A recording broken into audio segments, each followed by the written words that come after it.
উঠছে আকাশে। কিন্তু এটি আসলে ইরানের সেই বিধ্বংসী মিসাইল, যা নিয়ে বহু বছর ধরেই চলছিল আলোচনা। রাতেই যেই মিসাইল উৎক্ষেপণ করেছে ইরান, তেহরানের আকাশসীমা পেরিয়ে উড়ে যাচ্ছে ইসরায়েলে। এ সময় সৃষ্টি হয় এক অভূতপূর্ব দৃশ্যের। এটি আছড়ে পড়েছে তেল আবিবের সামরিক স্থাপনায়। এই আল্ট্রা হেভি দূরপাল্লার ব্যালিস্টিক মিসাইলের ক্ষমতায় রীতিমতো চমকে উঠেছে গোটা বিশ্ব।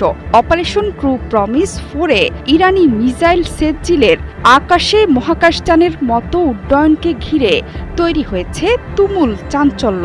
এর মধ্যেই ইসরায়েলে ধ্বংসের চিহ্ন ফুটে উঠেছে। সেজ্জিলে ইরানের অবিশ্বাস্য মিসাইল ভান্ডারে সক্ষম। 2008 সালে প্রথমবার এই মিসাইলের পরীক্ষামূলক উৎক্ষেপণ করে তেহরান।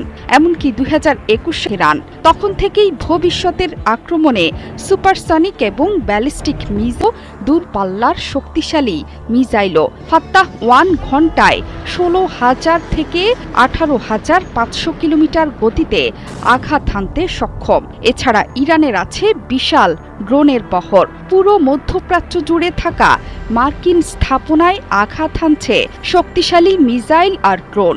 সব জায়গা থেকেই আসছে হতাহতের খবর।